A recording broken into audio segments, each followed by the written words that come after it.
নলবাৰীত অনুষ্ঠিত হৈছে ১৫তম সদৌ অসম সাব জুনিয়ৰ কাবাডী প্ৰতিযোগিতা। ১৬ বছৰ অনুৰ্ধৰ ল'ৰাৰ আন্তঃজিলা কাবাডী প্ৰতিযোগিতাত ৩০খন জিলাৰ দলে অংশগ্ৰহণ কৰিছে।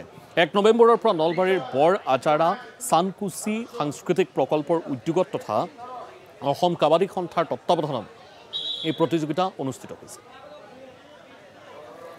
এই সন্দৰ্ভত আমি বিতং তথ্য জানিবৰ বাবে এই মুহূৰ্তত পোনপটীয়া সম্প্ৰচাৰৰ বাবে সংযোজিত হৈছে নকুল তালুকদাৰ। মই আপোনাৰ কাষলৈ গৈছোঁ।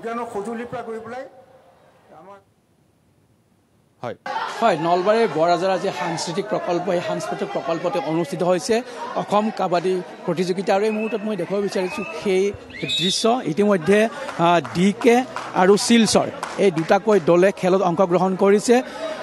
সদৌ অসম সাব জুনিয়ৰ ১৬ বছৰ অনুৰ্ধৰ যি এই ল'ৰাৰ আন্তঃজিলা কাবাডী প্ৰতিযোগিতা, ১৫তম এই কাবাডী প্ৰতিযোগিতাত ৩০খনকৈ জিলাই অংশগ্ৰহণ কৰিছে। আৰু এই মুহূৰ্তত আমি এই খেলৰ দৃশ্য দেখুৱাই আছোঁ। আৰু এই যি খেল প্ৰতিযোগিতা নলবাৰীৰ সাংস্কৃতিক প্ৰকল্প বৰ আজাৰা আৰু চানকুচিৰ উদ্যোগত অনুষ্ঠিত হৈছিল। আৰু সাংস্কৃতিক প্ৰকল্পৰ এই বাকৰিতে এই প্ৰতিযোগিতা অনুষ্ঠিত হৈ আছে। আজি এই প্ৰতিযোগিতা উদ্বোধন কৰিছে অসম কাবাডী সন্থাৰ সভাপতি তথা সাংসদ ভুৱনেশ্বৰ কলিতা। মই তেখেতৰ কাষলৈ যাব বিচাৰিম। আৰু ইতিমধ্যে মন্ত্ৰী যোগেন মোহনো আহি ইয়াত উপস্থিত হৈছে। কালিয়ে অনুষ্ঠিত হৈছিল এই যি প্ৰতিযোগিতা আৰু আজি দ্বিতীয় দিনৰ এই কাৰ্যসূচী। মই পোনে পোনে যাব বিচাৰিছোঁ অসম কাবাডী সন্থাৰ সভাপতি ডাঙৰ কাষলৈ আহিব বিচাৰিছোঁ। মই আপোনাৰ কাষলৈ আহিব বিচাৰিছোঁ। দেখিবলৈ পোৱা গৈছে সুন্দৰকৈ আজি যি ১৫ সংখ্যক সাব জুনিয়ৰ কাবাডী প্ৰতিযোগিতা অনুষ্ঠিত কৰা হৈছে। কি ক'ব এই মুহূৰ্তত? আজি আমাৰ বৰ আজাৰা চানকুচি এই বাসন্তী মন্দিৰ প্ৰাংগণত আমাৰ ১৫তম আন্তঃজিলা সাব জুনিয়ৰ কাবাডী প্ৰতিযোগিতা ইয়াত ইতিমধ্যে চলি আছে। আৰু এই খেল প্ৰতিযোগিতা অতি কৃতকাৰ্যতাৰে ইয়াত আমাৰ উদযাপন সমিতিয়ে উদযাপন কৰিছে। আৰু ইতিমধ্যে আমাৰ বহু খেল ইয়াত অনুষ্ঠিত, কেইবাখনো খেল অনুষ্ঠিত হৈ গ'ল। আৰু এতিয়া কোৱাৰ্টাৰ ফাইনেললৈ আহিছে।